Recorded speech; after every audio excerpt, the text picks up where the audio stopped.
आदाब, मैं हूं खुर्शीद रब्बानी। इस्तकबाल करता हूं आप सभी का हमारे मसाइल में। आज हम बात करेंगे उन मसाजिद और मकबरों की जिनकी बेहुरमती हो रही है, और ये सभी मसाजिद और मकबरे महकमा आसार कदीमा के तहत आते हैं। साथ ही हम ये भी बात करेंगे कि माशरे की तरक्की और उनके मसाइल के हल के लिए मसाजिद जो अहम रोल अदा करती थी, क्या वो कर पा रही हैं। और इस अहम इशू पर बात करने के लिए कई खास मेहमान यहाँ पर मौजूद है। हमारे साथ है दिल्ली स्टेट वक्फ बोर्ड के चेयरमैन चौधरी मतीन साहब, इस्तकबाल है आपका। और इनके अलावा हमारे साथ है मुमताज नजमी साहब, आप जनरल सेक्रेटरी हैं ज़कात फाउंडेशन के, आपका भी इस्तकबाल है। और साथ ही मौजूद हैं फैज अहमद फैज साहब, आप चेयरमैन हैं विश्व शांति परिषद के, आपका भी इस्तकबाल है। और ऑडियंस के दरमियान कई खास मेहमान यहाँ पर मौजूद हैं। हमारे साथ हैं एडवोकेट इरशाद साहब, और साथ ही बैठे हुए हैं मास्टर अंसार साहब, और इन दोनों के अलावा है मुफ्ती मुकर्रम साहब, ये भी बताएंगे मजहबी पहलू जो है वो क्या है। जी फैज अहमद फैज साहब, आपके पास आएंगे। हिंदुस्तान के अंदर बहुत बड़ी तादाद ऐसी मसाजिद और मकबरों की है जिनकी बेहुरमती हो रही है, और वो तारीखी मसाजिद हैं, मकबरे भी तारीखी हैं, जाहिर है। आपको लगता है कि ऐसा हो रहा है और इसको जो है इसके ऊपर कंट्रोल करना या इस बेहुरमती को रोकना भी ज़रूरी है? दरअसल हमारी मसाजिद और मकबरों की बेहुरमती का सिलसिला बहुत पुराना है। सन 1947 से देश की आज़ादी के फ़ौरन बाद जब पाकिस्तान बनाने का फ़ैसला किया गया और चंद लोगों ने टेबल पर बैठकर बहुत आसानी से फ़ैसला कर लिया और मुल्क के दो टुकड़े हो गए, ये मौजू भी बहुत बहस का मौजू है। इस पर अभी तक कोई बहस नहीं हुई है कि इतनी आसानी से हमारा मुल्क आखिर बट कैसे गया।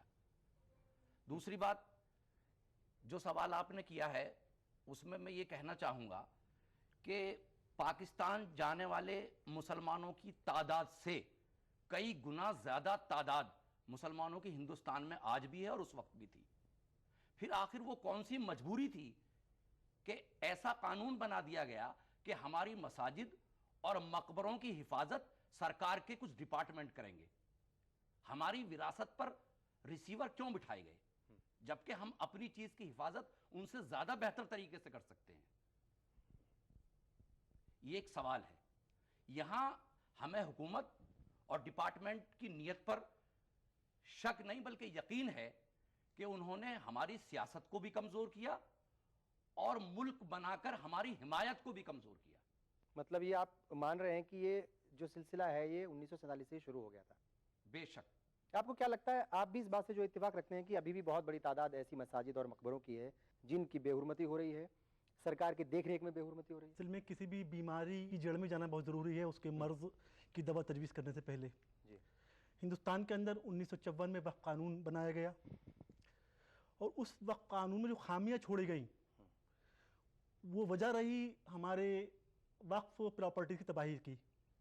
हिंदुस्तान में 5 लाख वक्फ प्रॉपर्टीज़ हैं, 6.5 लाख एकड़ ज़मीन है, जिसकी कीमत बाज़ार की उस ज़माने में आज से 67 साल पहले क्या रही होगी, ये आज भी हिसाब लगाना मुश्किल है। आज उसकी कुल्लुहुम जो आमदनी है वो 162 करोड़ है। दूसरी चीज़, वक्फ का जो कानून बनाया गया उसमें जो सबसे अहम मसला है वह है कि वक्फ बोर्ड का जो CEO है, जो किसी भी स्टेट के वक्फ बोर्ड का मालिक होता है, ऑफिसर होता है, जिसको चलाता है, उसकी देखभाल करता है। उसकी मिसाल मैं ऐसे दूंगा कि अगर आप किसी प्राइमरी टीचर को, किसी BDO को या किसी जूनियर ऑफिसर को आप किसी ज़िले का जिला मजिस्ट्रेट बना दें, डिस्ट्रिक्ट कलेक्टर बना दें, तो उस ज़िले के क्या हालात होंगे, दूसरे ज़िलों के क्या ताल्लुक होंगे, ऊपर बैठे हुए ऑफिसर उसको किस नज़र देखेंगे। वही हालात हमारे वक्फ बोर्डों का है। हमारे यहाँ मेंबर पार्लियामेंट्स या मेंबर असम्बली, वो तो कुल वक्त दे नहीं सकते वक्फ बोर्डों को, वो खुद अपने जो उनके इंतखाबी हल्के में ज़्यादा मसरूफ रहते हैं। तो वहाँ जो जिम्मेदारी सबसे रहे वो है CEO की, चीफ एग्जीक्यूटिव ऑफिसर। और वो आपको यकीन ना हो तो आप देखिए वेबसाइट पर हमने RTI के जरिए मालूमात हासिल की हैं, हिंदुस्तान के अंदर किसी एक वक्फ बोर्ड में भी किसी ऐसी अहलियत का ऑफिसर मौजूद नहीं है जो किसी IAS ऑफिसर से सवाल किया उसको जवाब दिया जा सके। कहीं वेटनरी डॉक्टर है, कहीं प्राइमरी टीचर है, और मैक्सिमम वक्फ बोर्ड में एडिशनल चार्ज है। एडिशनल चार्ज का मतलब है कि एक ऑफिसर अपनी ड्यूटी पर जो उसको जिम्मेदारी दी गई है 8 घंटे मुकम्मल तौर पर अमल कर रहा है, उसके बाद में उसे अगर वक्त होगा तो मसाइल देखेगा। तो हमारी सबसे बड़ा मसला है वक्फ बोर्ड का वो यह है कि हमारे यहाँ जो CEO हैं, चीफ एग्जीक्यूटिव ऑफिसर, उनकी अहलियत इस काबिल नहीं है कि उन्हें जिम्मेदारी दी जाए, वो कैसे अपनी बात रख सकें, कैसे ट्रिब्यूनल में मुकदमे को लड़ सकें। वो खुद समझ नहीं पाते कि मामला क्या है, उनको हालात का मुकम्मल तौर पर तो इल्म नहीं है, और हुकूमत इसको कहीं ना कहीं नजरअंदाज करती है। हुकूमत कहीं ना कहीं अपने डिपार्टमेंट के तहत वक्फ प्रॉपर्टीज़ का इत्तेसाल करती है, और इसमें जिम्मेदारी पूरी हुकूमत की है।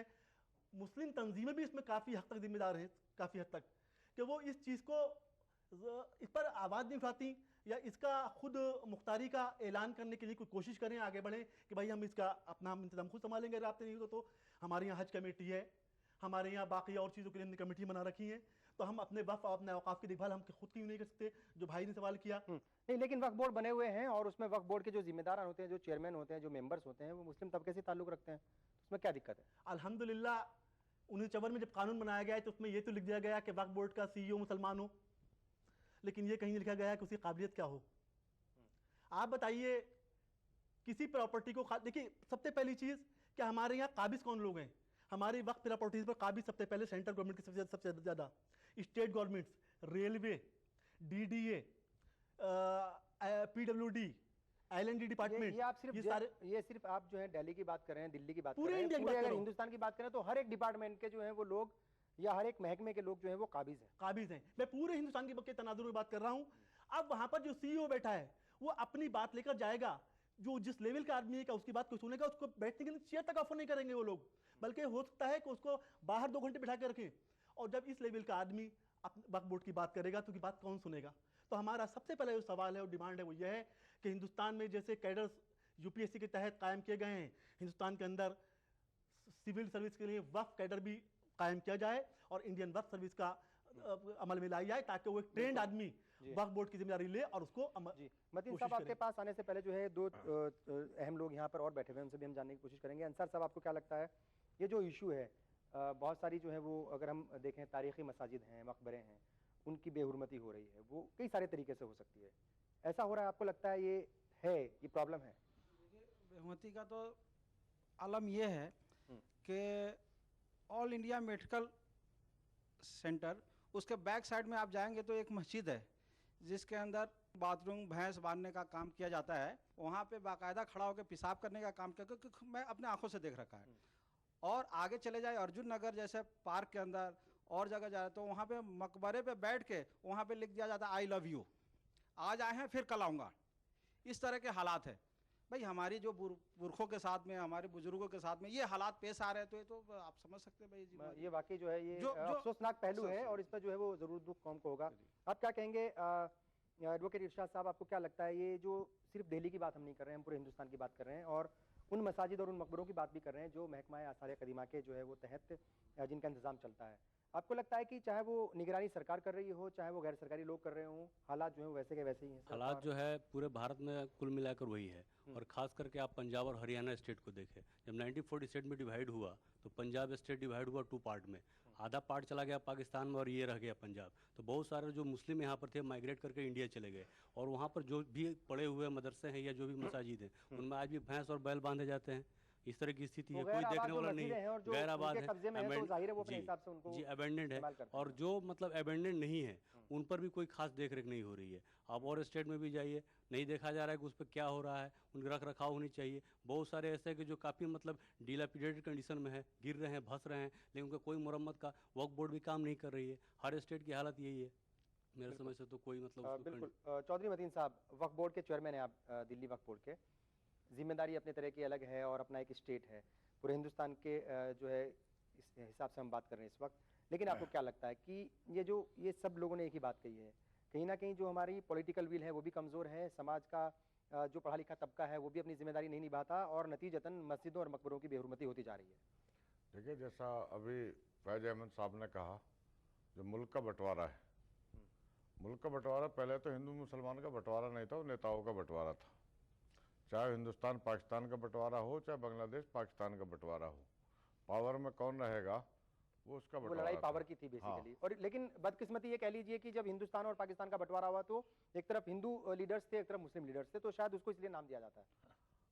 उसके बाद हरियाणा, पंजाब और दिल्ली तकरीबन खाली हो गई और जो हमारी मसाजिद हैं और जो दरगाहें हैं, मकबरे हैं, कब्रिस्तान है, वो वीरान हो गए। वहाँ से जो लोग माइग्रेट करके आए बहुत सी जगहों पे वो लोग भी बैठ गए और उनकी देखभाल करने वाला कोई था नहीं। तो बहुत सी जगह सरकार ने उसको आसार कदीमा में ले लिया या उसके लोगों ने कब्जा कर लिया, इस वजह से वो सारी बेहुरमती हो रही है। लेकिन अब आपको ये भी मानना पड़ेगा कि धीरे धीरे हम उन सब चीज़ों को वापस भी हासिल कर रहे हैं। बहुत सारी मसाजिद आबाद हुई हैं, बहुत सारी। अभी मैं पानीपत में गया था, पानीपत में जो वहाँ दरगाह है, बहुत बड़ी दरगाह है, वहाँ मुसलमानों ने उस दरगाह को पैसा दे के उसको वापस लिया है। तो धीरे धीरे हम हरियाणा और पंजाब में, आज मैं यहाँ कह रहा हूँ आपसे जिम्मेदारी के साथ कि हरियाणा और पंजाब में जो हमारी मसाजिद हैं, जो दरगाह हैं, बेहरमती हो रही है। जहाँ मुसलमान होगा वहाँ नहीं होगी, जहाँ मुसलमान नहीं है तो वहाँ दूसरे लोग आके वहाँ बदतमीजी लेकिन करते सवाल ये हैं। उठता है कि मुसलमान हो या ना हो, अगर कोई इबादत गाह है, वो किसी भी मजहब की इबादत गाह हो, सवाल ये नहीं कि सिर्फ मुसलमानों की मस्जिदें हैं। अगर कहीं जो है वो कहीं मुस्लिम तबके के इलाके में, कहीं मुस्लिम इलाके में जो है कोई मंदिर है या कोई दूसरे जो है इबादत गाहें हैं, उनकी भी जो है हिफाजत होनी चाहिए। सिर्फ मस्जिदों की बात नहीं हम कर रहे हैं। देखिए, जहाँ पॉपुलेशन ही मुस्लिम नहीं है और वहाँ पे 100% दूसरी आबादी है, तो उन लोगों ने उसमें घुस गए, किसी ने भैंस बांध ली, किसी ने कुछ कर लिया, किसी ने दुकान बना ली, किसी ने मकान बना लिया, बहुत सी जगह मंदिर बना लिए। तो जब वहाँ कोई ऑब्जेक्शन करने वाला नहीं है तो वो रुकता नहीं है।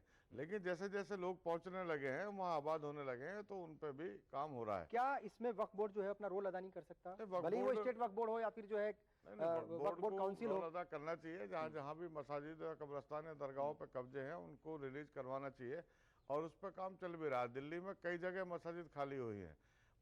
ये पहाड़गंज में एक मस्जिद थी, मैं वहाँ गया तो उसमें लोग रह रहे थे, तो हमने उसको जाके खाली करवा लिया। और भी कई मस्जिदें खाली हुई हैं और उस पर काम चल रहा है। लेकिन सरकार को ये कोशिश करनी चाहिए, जो आर्कियोलॉजी के पास हैं, या तो अगर मुस्लिम आबादी आसपास है तो उसे मुसलमानों को नमाज के लिए खोल देना चाहिए, या फिर अगर मुस्लिम आबादी नहीं है तो वह टूरिस्ट को अलाउ नहीं करना चाहिए। टूरिस्ट जाकर वहाँ जूतों से पहन के जाते हैं और उसकी बेहुरमती होती है। जो मुसलमान है उनके सेंटिमेंट हर्ट्स होते हैं। हर्ट्स होते हैं, बिल्कुल। और सवाल यही उठ रहा है आज हमारे मसाइल में कि बहुत सारी ऐसी मसाजिद हैं, बहुत सारे ऐसे मकबरे हैं जिनकी बेहुरमती हो रही है। यहाँ एक ब्रेक लेंगे और ब्रेक के बाद जैसे हाजिर होंगे तो जानने की कोशिश करेंगे कि बहुत सारे मकबरे जो हैं वो लवर्स पॉइंट बन गए हैं, उनसे जो है कैसे छुटकारा मिले और कैसे इस बात से निजात मिले। एक ब्रेक, बहुत जल्द हाजिर होते हैं। राजस्थान सरकार का बिजली बचत और पर्यावरण संरक्षण की दिशा में अभिनव प्रयास। मुख्यमंत्री बिजली बचत लैंप योजना के तहत वर्ष 2013-14 की बजट घोषणा अनुसार 100 करोड़ की लागत से 2 CFL का 27 जून से 31 अगस्त 2013 तक 53 लाख परिवारों को निशुल्क वितरण, जिससे ग्रामीण क्षेत्र के 47 लाख तथा शहरी क्षेत्र के 6 लाख BPL एवं छोटे घरेलू उपभोक्ताओं को लाभ होगा। साथ ही CFL के प्रयोग से लगभग 92 करोड़ 75 लाख यूनिट बिजली की वार्षिक बचत होगी। कैंप में वितरित की जा रही 20 वॉट की CFL 100 वॉट के परंपरागत बल्ब के समान रोशनी देगी। प्रत्येक उपभोक्ता द्वारा 2 CFL का प्रयोग करने से औसतन 175 यूनिट बिजली की वार्षिक बचत होगी। मुख्यमंत्री बिजली बचत लैंप योजना में CFL का वितरण ग्रामीण क्षेत्र में पंचायत और राजीव गांधी सेवा केंद्र एवं शहरी क्षेत्र में सहायक अभियंता कार्यालय में किया जा रहा है। मुख्यमंत्री बिजली बचत योजना के तहत 2 CFL निःशुल्क बांटी जा रही है, जिससे बिजली की बचत होगी। BPL हो चाहे APL हो, स्टेट BPL हो, बिजली का बिल जिनके नाम से है, जो कनेक्शन है, उन्हीं को सबको दिया जा रहा है। यहाँ पे क्या है, मुख्यमंत्री बिजली बचत योजना के तहत CFL वितरित की जाएगी। इससे पता लगा कि इससे बिजली बचत होती है, उससे बिल भी कम आएगा।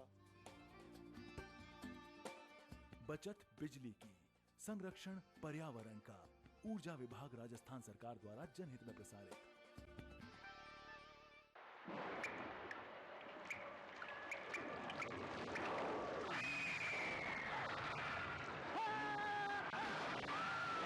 अगर सीमेंट जंग रोधक न हो तो जानलेवा हो सकता है। Shri ultra red oxide, Bharat का एकमात्र जंग रोधक सीमेंट। राजस्थान सरकार के 4.5 साल बेमिसाल आवासन मंडल ने भी किया कमाल। राज्य भर में 25,000 से ज्यादा मकानों का कुशल इंजीनियरों की देखरेख में निर्माण कर हर वर्ग के साथ ही गरीबों को भी दी अपने घर की सौगात। मंडल की हर कॉलोनियां सभी मूलभूत सुविधाओं से युक्त, हरे भरे पेड़ों से आच्छादित और प्रदूषण मुक्त। मकानों की गुणवत्ता को जांचने के लिए हर जगह परीक्षण केंद्र, आवंटी की समस्याओं के निदान के लिए बनाया नागरिक सेवा केंद्र। आवासन मंडल का यही है सपना, हर व्यक्ति का आवास हो अपना।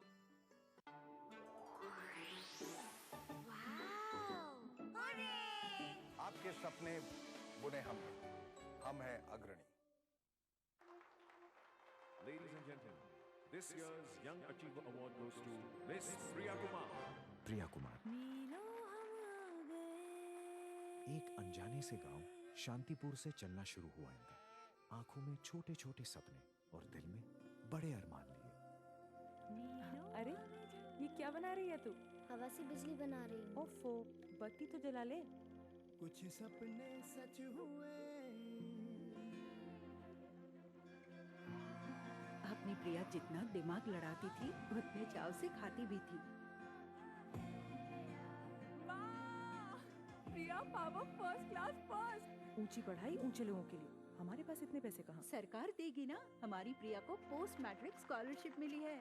कुछ सपने सच हुए, कुछ सपने सच करके दिखाना है। देख देख छोटू। सब पीठ पीछे छोटू बुलाते थे ना मुझे, पर तूने आज मेरा कद बहुत ऊंचा कर दिया प्रिया।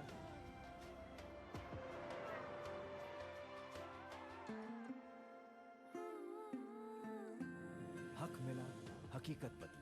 अपना हक पाके आगे बढ़ने की यह कहानी है शांतिपुर के प्रिया कुमार की। भारत सरकार ऐसे ही लाखों कहानियां देश के हर कोने में लिख रही है ताकि आप बढ़ें, साथ ही देश को बढ़ाएं।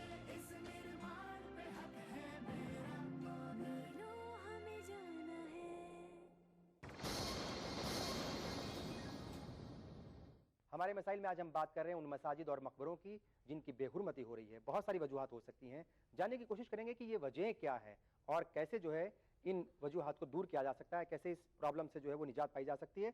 और अब हम बात करेंगे कि बहुत सारे मकबरे ऐसे हैं, बहुत सारी ऐसी जगहें हैं, बहुत सारी ऐसी इबादत गाहें भी हैं दिल्ली के अंदर ही मौजूद हैं जो लवर्स पॉइंट बन गए हैं। आपको लगता है ये बहुत बड़ी जो है एक प्रॉब्लम खड़ी हो गई है? हाँ बिल्कुल प्रॉब्लम है। हम तो फिरोजा कोटला में एक मस्जिद है, वहाँ दरगाह भी है, हम वहाँ तो गए भी। अब दिक्कत ये है कि हमने वहाँ जाके डंडा चलाया तो कुछ लोग तो खुश हुए, कुछ लोगों ने कहा कि आप कौन होते हैं डंडा चलाने वाले।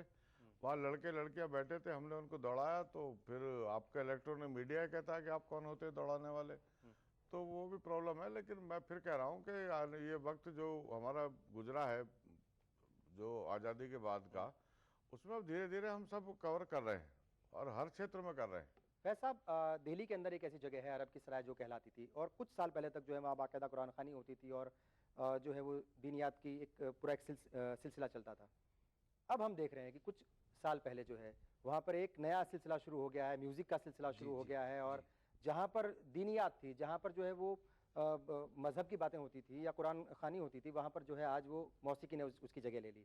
और ये लवर्स पॉइंट तो कई सारी जगह बनी गई, वो तो है आपके सामने। दरअसल अरब की सराय एक वो जगह थी जो हुमायूं टॉम्ब से मिली हुई जगह है और वहाँ पर उसकी उस वक्त की हैसियत आज के एक मदारिस की जैसी थी। वहाँ पर कुरान खानियाँ और नमाज और मौलवी हजरात के दर्स ये हुआ करते थे। लेकिन आज सूफ़ी मौसीकी के नाम पर वहाँ पर कुछ बेहूदगियाँ शुरू हो गई हैं। कुछ हमारे ट्रस्ट या फाउंडेशन वहाँ पर प्रोग्राम अरेंज करते हैं और उसमें कुछ इस तरह की बातें हमारे सामने आ रही हैं जो इस्लाम में या इस्लामिक पैलेस पर इस तरह की हरकतें होना मुनासिब नहीं है। जहाँ तक वक्फ प्रॉपर्टी की बात है तो मैं उसमें एक बात ये जोड़ना चाहूँगा और मैं ये भी बताना चाहूँगा कि पूरे इंडिया को ना लेकर सिर्फ हम दिल्ली पर बात करें, चूँकि दिल्ली वक्फ बोर्ड की नुमाइंदगी यहाँ मौजूद है जो हमारे सवालों पर काउंटर भी कर सकती है, तो उस पर ही कहना ज़्यादा बेहतर होगा।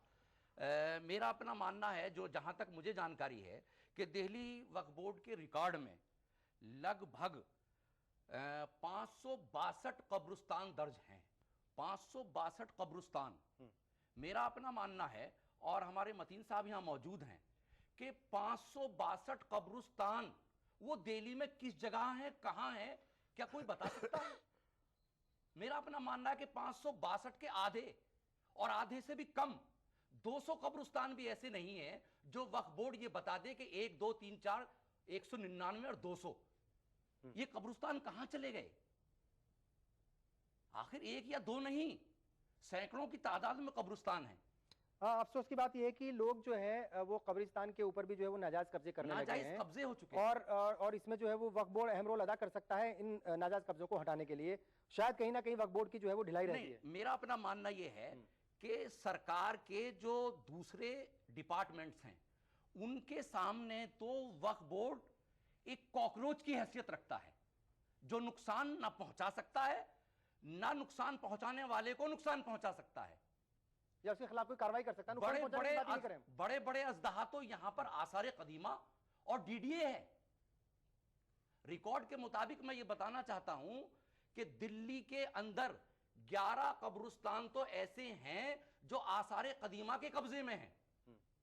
क्या एक सवाल उठता है कि हुमायूं टॉम से और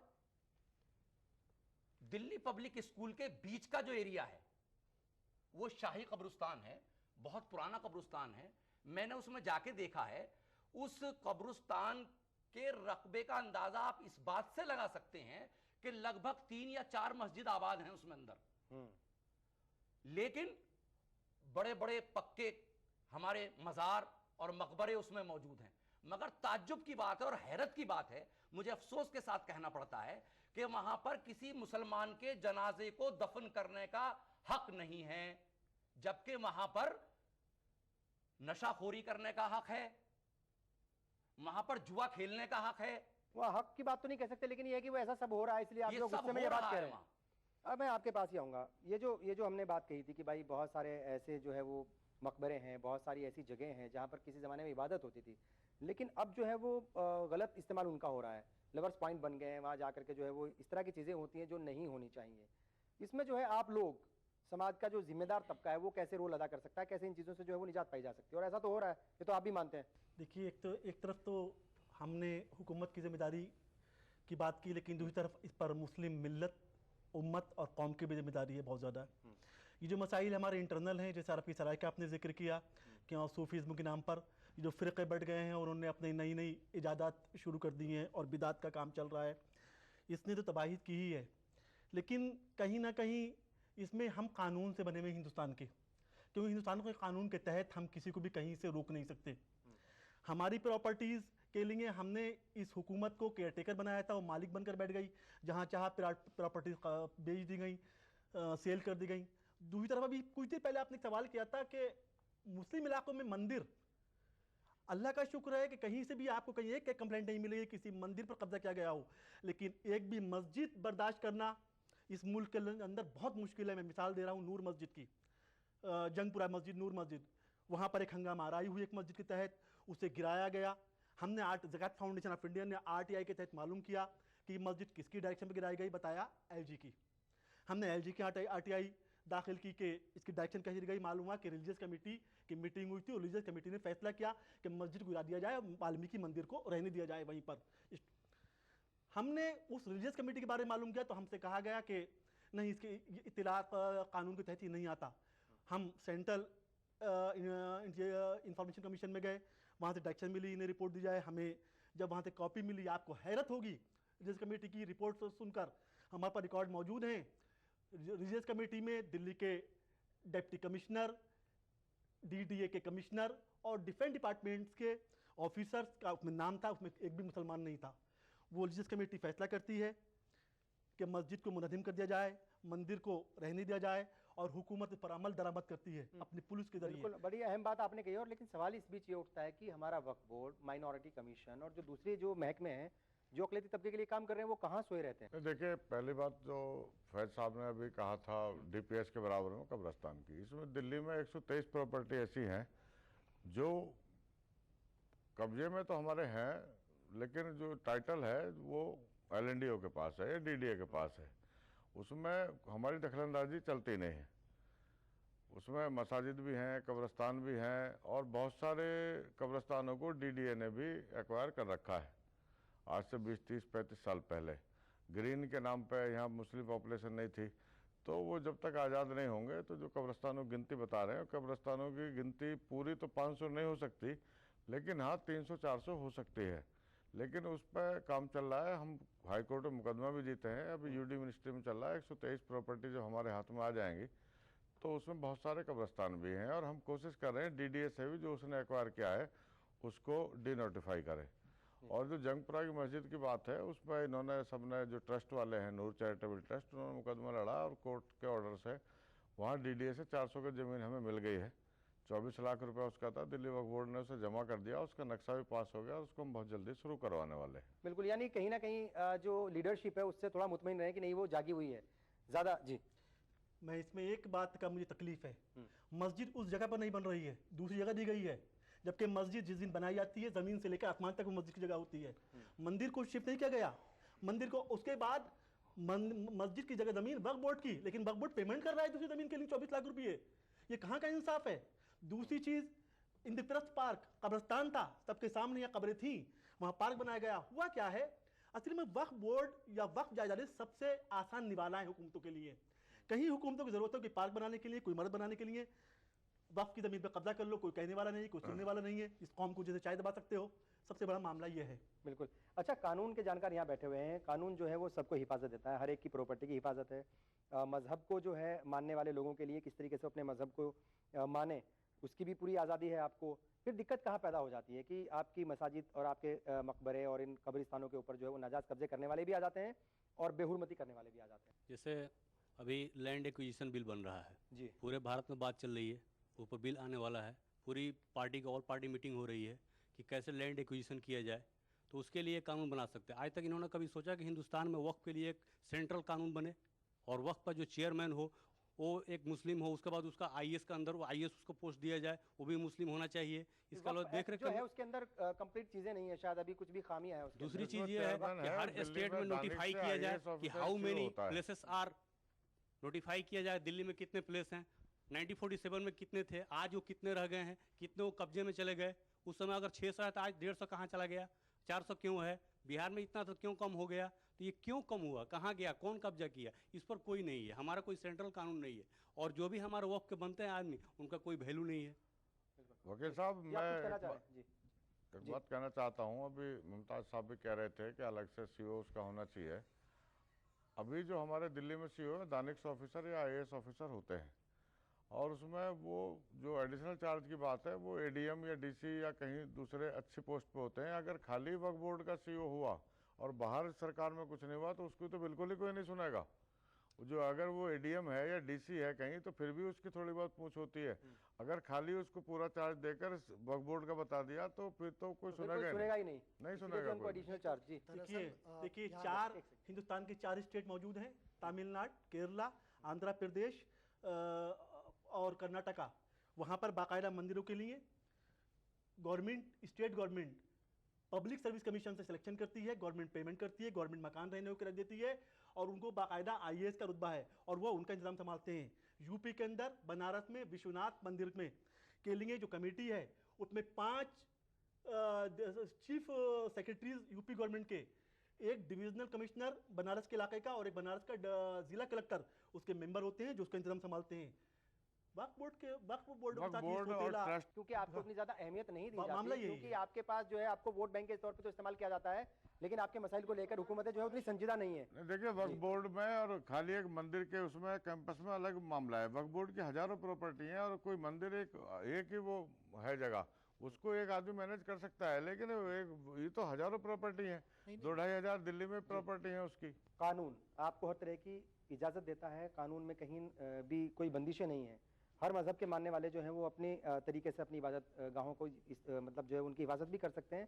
सारी चीज़ें हैं, सारी कानून कहीं आपको रोकता नहीं है। फिर दिक्कत क्या है, क्यों जो है वो नाजायज़ कब्जे भी होते हैं, क्यों बेहुरमती भी होती है और क्यों लवर्स पॉइंट भी बनते हैं। कानून बनने से नहीं होता, उसका इम्प्लीमेंटेशन जरूरी है। 1992 में 6 दिसंबर में जब बाबरी मस्जिद का डेमोलिशन हुआ, उसके पहले एक कानून आया था, religious sites protection and conservation act. उसमें आया था कि जो भी रिलीजियस मतलब मस्क हो गया, मंदिर हो गया, मदरसे हो गए, खानका हो गए, उनका जो है प्रोटेक्शन किया जाएगा और उनको नहीं तोड़ा जाएगा। उसके बनने के जस्ट कुछ ही दिन के बाद बाबरी मस्जिद को तोड़ दिया गया। तो मतलब कानून तो बने थे, लेकिन जो लोग जो फोर्स वहाँ गई उन्होंने उसको क्यों नहीं रोका। तो बहुत ऐसे जगह पे जो हमारे जो मदरसे हैं या जो हमारे खानका हैं या जो हमारे ये इबादत गाह हैं या हमारे कब्रिस्तान है जो वक्फ का ही है, तो क्या उस पर कब्जा क्यों हो रहा है? कोई आदमी उसको सोच रहा है? जो भी जिम्मेवार है कोई नहीं सोच रहा है, एडमिनिस्ट्रेशन नहीं सोच रही है, सरकार नहीं सोच रही है, और वो जो है कब्जा हो जा रहा है। बाद में पता चलता है कि पहले 600 कब्रिस्तान थे, आज 150 बचा हुआ है। तो इसको रोकने के लिए जो इम्प्लीमेंटेशन फोर्स है या जो लोग मतलब विल चाहिए, और जब तक ये नहीं होगा तब तक वो ऐसे। अच्छा, चूंकि जिम्मेदार हैं आप, पहले वैसे जवाब दे चुके हैं, क्या वाकई जो जिस तरीके से इल्जामात लगते हैं हुकूमत के ऊपर कि वो बहुत ज़्यादा परवाह नहीं करती, चूंकि मामला जो है मुस्लिम तबके से जुड़ा हुआ है, क्या वाकई ऐसा